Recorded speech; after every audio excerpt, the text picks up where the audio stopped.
Pick 6 Week 15 was eventful as playoff scenarios begin to heat up. This classic episode is about to start right now.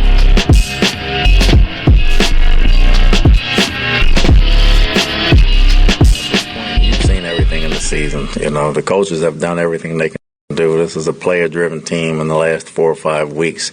You got to execute, and they got to hold each other accountable. As a coach, you can sit there till you blue in the face until they start holding each other accountable and doing the little things right. And that's not everybody. Now we're talking about a small select few, but the small select few is what's getting us beat. And until that happens, it's not going to get right. So we got to get up and go to work tomorrow. No matter how bad today looks, you got to put it behind you, and we got to win the last 3 games. We know that. That was Coach Bowles, and if you guys want to hear the real one, I wouldn't say real soundbite or the whole video, please, you have phones, Google it. It's going to show up. Wow. And I watched that game, and this is where we're going to start week 15 of Pick 6. Falcons win 29-28. Oh, wow. Wow. I'm watching this game and I see Tampa's up 14, and I'm saying, okay, Atlanta is not really stopping them. I don't know if it was a play calling. I don't know what it was, but something wasn't right. When they made it within 7, I was like, okay, something is not right here. And I saw it, and I'm saying to myself, Kirk Cousins is having a classic Kirk game. He finished the game with 30 for 44, 375, 3 touchdowns, and of course the winning drive. So 3rd and 28, I'm like, okay, this game is done. There's no way. Todd Bowles is the defensive guy. He's going to dial up something, whether it's him or his defensive coordinator, and they're going to make sure that this doesn't get away from them. 3rd and 28, catch. 4th and 14. And I'm saying to myself, reminds me of Justin Jefferson, 4th and 18. Is this a possible thing in Buffalo in November? A few years back, is this going to happen again? Boom. 4th and 14, first down, and pretty much in field goal range. Field goals kick, game is over. And, sometimes I'm going to, the only stat that stands out for me besides Kirk Cousins' monster game is, of course, Kyle Pitts. 11 receptions, 166, 3 touchdowns. This is the Kyle Pitts that was drafted a few years ago that everybody expected to be the next Shannon Sharp, the next Tony Gonzalez, Travis Kelce, Antonio Gates, Jason Witten. They thought that this guy, at the end of his career, would be in that category with those tight end legends. Roger Craig. And so much more. But he wasn't. And he hasn't been up until this one game. It's been one game, but this is a light game for him. Kirk Cousins only threw to 5 receivers, and one of them was a running back. That was it. That was it. And, Baker Mayfield, typical 19 for 34, 277, 2 touchdowns, 1 interception. My take on that is it's not even the interception because that happened earlier, but it's just what happened to the offense. Mike Evans had 132. Still was nothing. Didn't have a touchdown, but still. It was such a crucial game for Atlanta. I mean, they're not in the playoff hunt, but just division game. And I keep saying it, I keep preaching this over and over again on this show. Division games are not something to toy with. You do not take your opponents lightly. Like I said, if it's a 1 in 10 Jets against a 10 and 10 and 2 Bills, or whatever the case may be. Anything could happen. And this is another example. Until people understand this, I would have never thought that Kirk Cousins would have. I thought Kirk Cousins could have a decent game because you could see during the game The wheels were moving. The motion was going. But for this to turn out into this particular situation, yeah. So that's my take on that. The next game I'm gonna talk about, because I feel like it's gonna be quick. This one here, Steelers and Colts, not Steelers, sorry, Seahawks and Colts. The Colts were so desperate after Daniel Jones' injury, decided to go out and get Phillip Rivers, 44-year-old Phillip Rivers.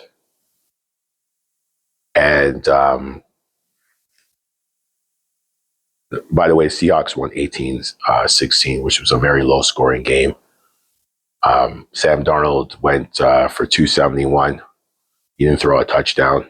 And, of course, Smith-Jigba doing what he does best, still leading the league in receptions. I mean, seven receptions, 113. But my takeaway from this particular game, I'm going to be focused more on not just the score and stats, but just on the intangibles of the season, because we're getting closer to the playoffs, and we need to focus more on the detail here. The Colts went out and got a 44-year-old quarterback. My takeaway from that is the Colts are not prepared at all. They were not prepared. You need to, and I say this about any team in the NFL, you've got to have a decent backup. Obviously, your backup is not going to be better than your starting quarterback, but you got to have a decent backup. The fact that the Colts went out and got Phillip Rivers out of retirement, / grandfather, / this, / whatever, head coach of his foot, like, it tells me you guys have no backup plan. Why should you make the playoffs? I don't think they should deserve to make the playoffs. Playoffs? You kidding me? Playoffs?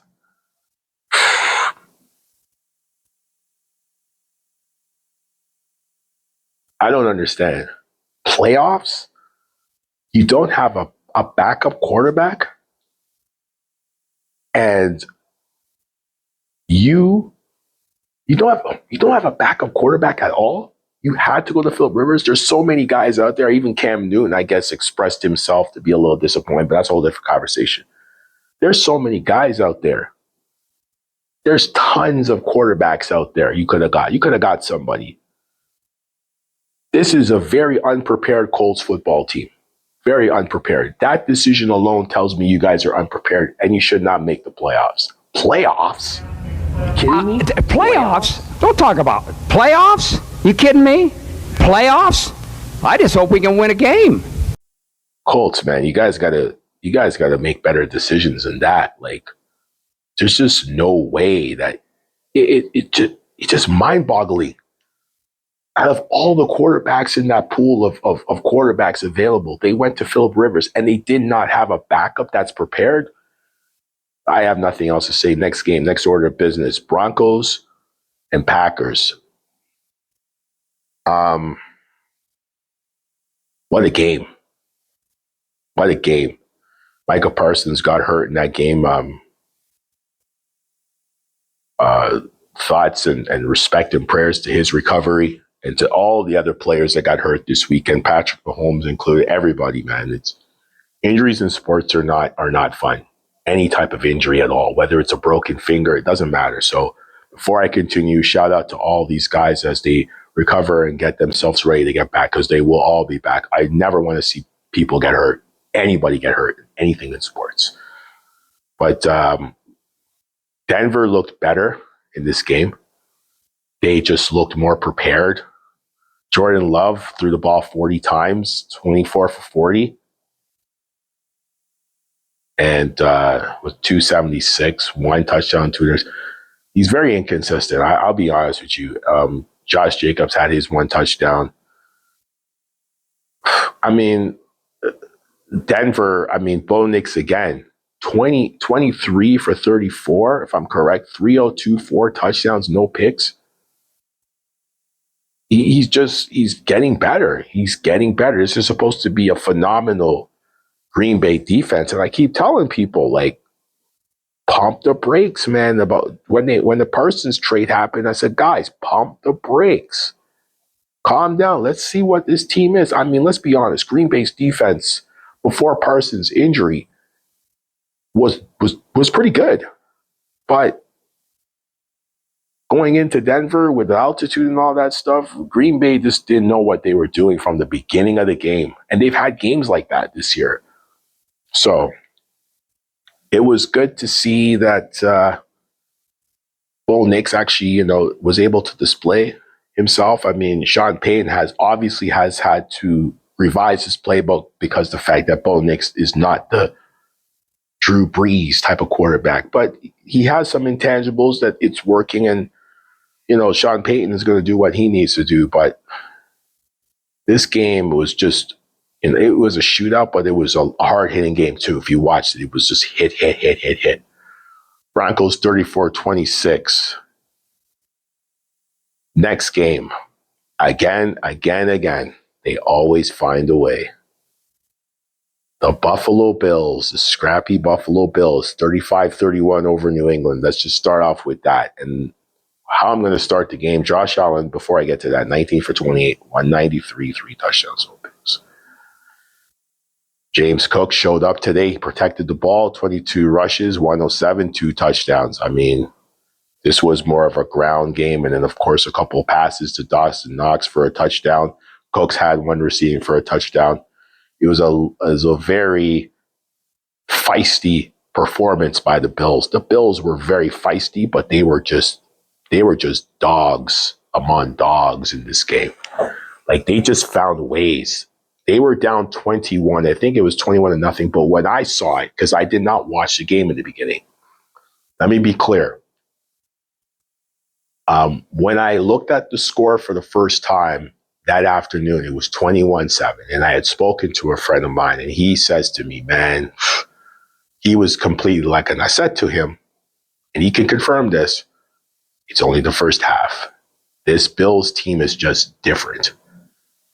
But before I get to the rest of this, he said something to me recently, which is an interesting take, and it is true. He said it was 2 different teams in that game, in the first and second. And it was. The team in the first half was very nonchalant. They weren't in the game. It almost like they didn't even spend time practicing or preparing. They get the 7 points, they go into the half, and then they come out in the half, and it's a totally different football team. They were hitting hard. They were making plays. They were stopping them on crucial plays. I mean, but it was such a back and forth game. And once again, a division game. So I expected this war, the division game. Buffalo's still back in the division. They're right there still. Like I said, they're the most dangerous lower seed if they stay where they are. And New England is going to have the growing pains. This is what I say when I talk about New England and Denver. I always say, let's pump the brakes. This is their first rodeo really in a successful way. I mean, Denver got into the playoffs last year, but they were just growing. Now they're picking up the wheels, and now they're rolling with them. That's how you get there. Buffalo had to go through that too. New England had to go through that. Kansas City went through that. Every team that gets to the Super Bowl or at some point in time a championship game has to go through that. Denver, I'm more concerned if I had to pick than I am New England. New England, this is their first time around. Buffalo is still right behind you. With 3 games left, anything could happen. Now, the selfish Bills fan, they want to get a top seed so they can get one more home game. As a football fan, I want the Bills to stay at the bottom so they can knock out these teams as a lower seed, because they will go into Denver or New England and knock them out. The experience is there. And, like a friend of mine said, this is because of Sean McDermott. I think they're going to win in spite of him. I think it's time that the Bills are looking at themselves and saying, this is our opportunity. Kansas City's officially out. The Bengals are out. Baltimore, if they don't win this weekend, it's a wrap for them. So, like I said, can you imagine the playoffs without 3 of those top quarterbacks? And then Josh Allen on the bottom seed. It's going to be a crazy playoffs, guys. Like, stay tuned. So, the next team I'm going to talk about the Rams and the Lions. Wow. The Rams, I remember that game against my Vikings in the playoffs, and I said that defense is going to be good. That wasn't a lie. St. Brown, though, for Detroit, said, hey, I'm here, man. I'm not hurt. I'm here. And he did what he had to do, but it just wasn't enough. And I mean, Jared Goff, 25 for 41. Was it 388? 3 touchdowns? Like, you look at the numbers, you think that they won, but it wasn't enough. You look at Stafford, same thing. I think it was the same numbers, 388 or 368 or whatever it was, 2 touchdowns. Like, if I fumble the numbers, I apologize. But it was something for all to see. It's like, are you serious? Kyron Williams had 2 rushing touchdowns. You know, of course, Puka had his 181 and, you know, did his thing. And of course, there was a little controversy, according to the media today, saying that, you know, because Puka made a statement saying that the referees are making calls for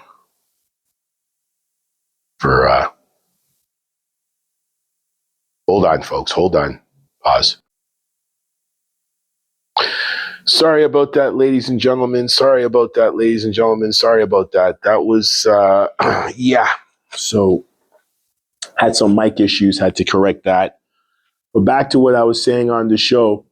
Puka had made a statement about the NFL officiating, how the officials do things when they're on TV to get the cameras on them, all that. And my thing on that is I agree with that. I think the NFL, and I say this respectfully, well, I really don't care, but I think the NFL is 3 different levels. There is the business level first, the entertainment level, then the sports. That's what they're about. So they are going to take care of those avenues first before anything else. They're going to take care of those things. And that's just how the NFL is. So when people say there's a controversial call or something that's missed, sometimes it is human error, but sometimes it's a business error.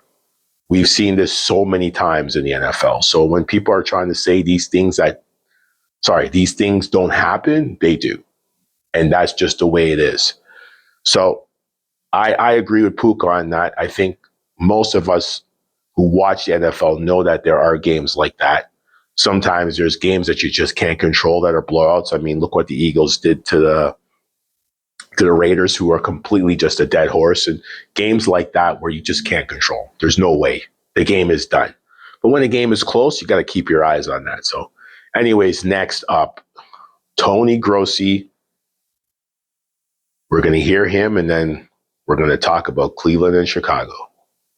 He had no chance whatsoever. It's no reflection of him. You cannot put a rookie quarterback, I don't know how good he is, down 14-0 at your goal line almost every drive to start the game. And I counted him among the handful that did come to play. Yeah. I thought he had it in him. You know, he's playing for a job. He actually made a few passes that were excellent.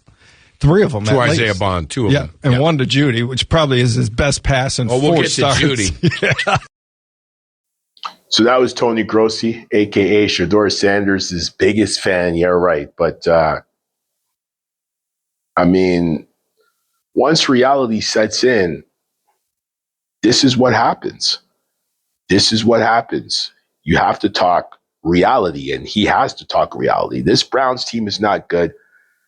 They lost 31-3 to the Bears. I'm not even going to talk about stats and all that. Shedeur Sanders threw 3 interceptions. 2 of them I felt were like, There was one I was just like, But the Bears are in a good position to win that division. They have a great game plan. Ben Johnson is doing a phenomenal job reviving this team and putting them in a position. You could see some of the characteristics, so not characteristics, but the play calling from Chicago and in Detroit, you could see it's hurting Detroit.